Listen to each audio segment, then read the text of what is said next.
InWin sent me their new Explorer Mini-ITX case to check out, and I have to say, not only is this one of the most unique cases I've ever worked with on the channel, as it comes in pieces and has to be assembled like a child's toy, it also looks like a child's toy when it's fully assembled, and as a big child, I love it. But will you? Let's find out. Welcome to the InWin case review and PC build. Hey guys, welcome to Elevated Systems. I'm your host CJ, and this is the InWin Explorer Mini-ITX case, and those are all the parts of a Mini-ITX PC that I'm going to put in the case. But like I mentioned, before I can build a PC, I have to build the case.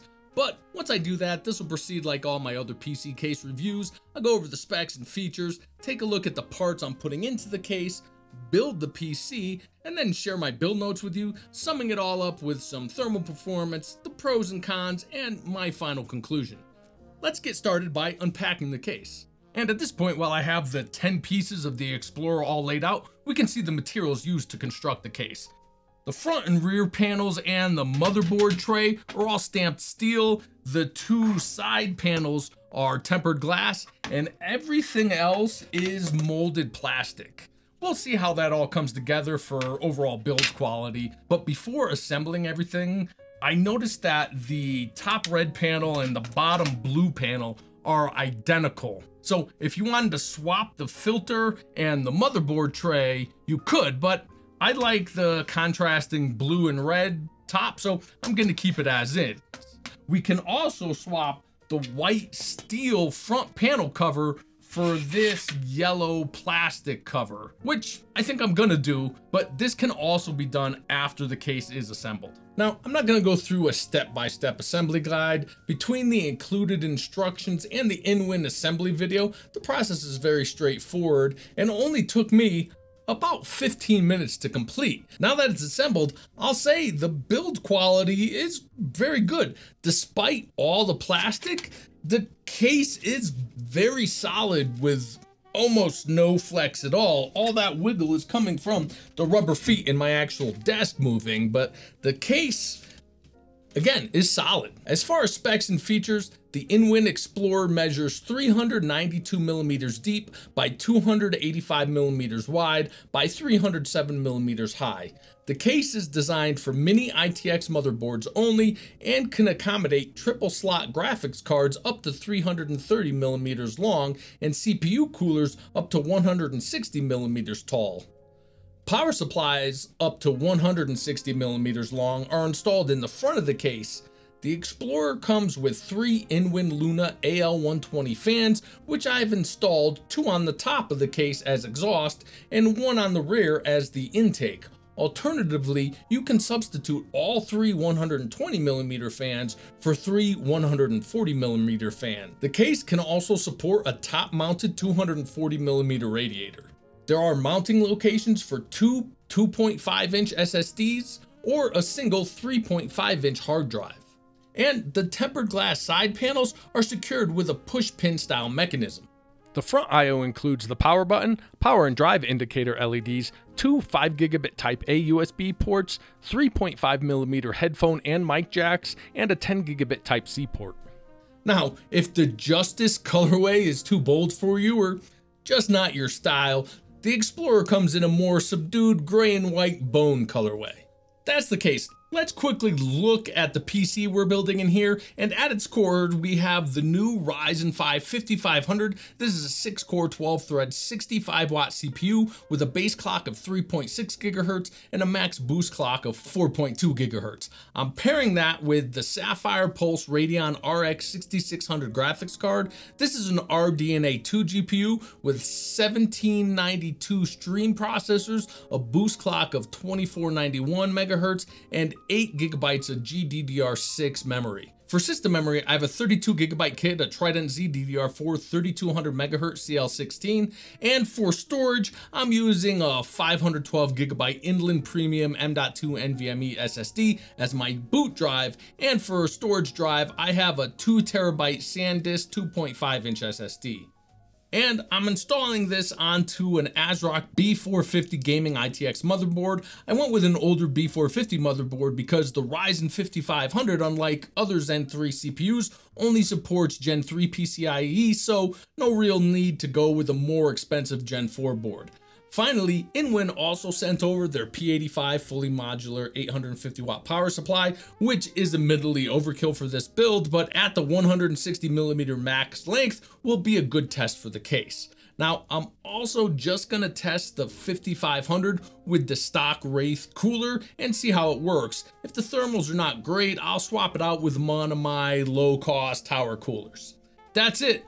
Let's do the 1-minute build montage.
Okay, the build's complete. Let's discuss.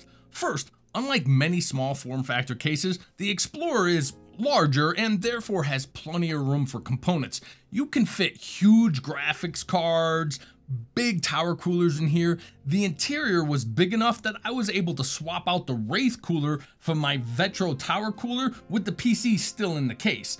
The only thing that was a tight fit was the 240mm radiator, which did just fit. Now, like many small form factor builds, it does take some pre-planning. A couple of issues I ran into were, first, the bottom foot was blocking a couple of the SSD mounting screw holes, and the power supply had to be attached to the bracket before mounting it into the case.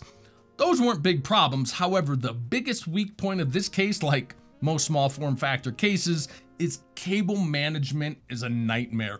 Other than the power extension cable, there are no cable routing or tie down points. I just had to stuff as much of the excess cable under the power supply as I could, and I tried to hide the fan cables in the back corner, and because this is a completely see-through case, messy cables are right there in your face. Now, if I was building a permanent PC in this case, this is another area where pre-planning comes in.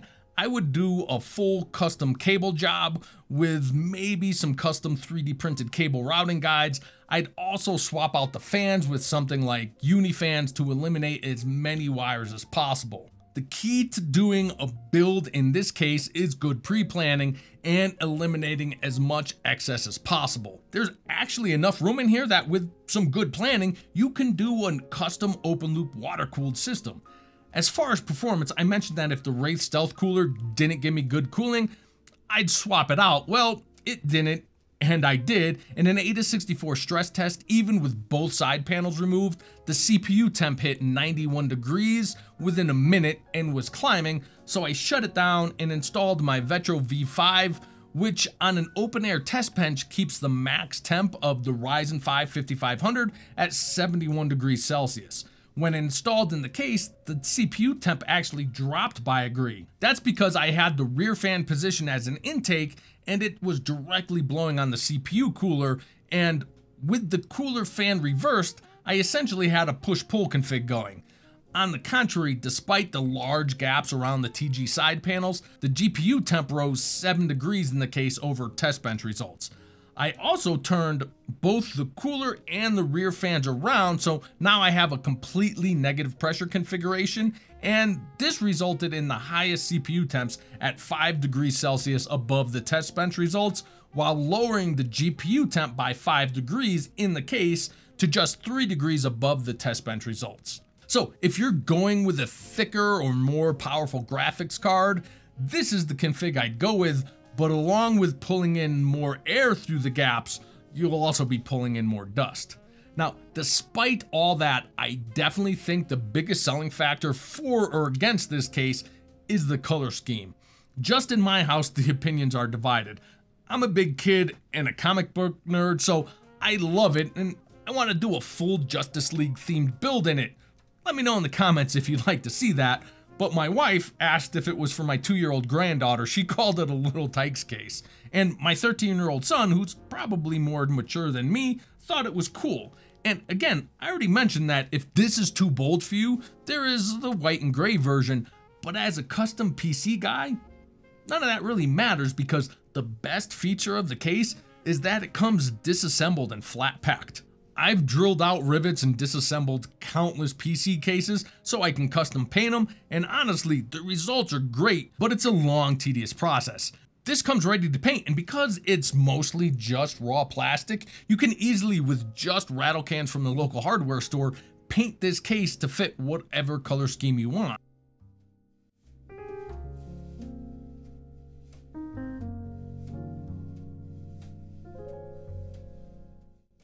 So ultimately, while it's possible for even the most novice PC builder to just take off-the-shelf parts and build a great PC in the InWin Explorer, I think it's best suited for more experienced custom PC builders who can really plan out and build a completely tailored and unique rig. Also, at $120, it's very competitively priced for a small form factor case.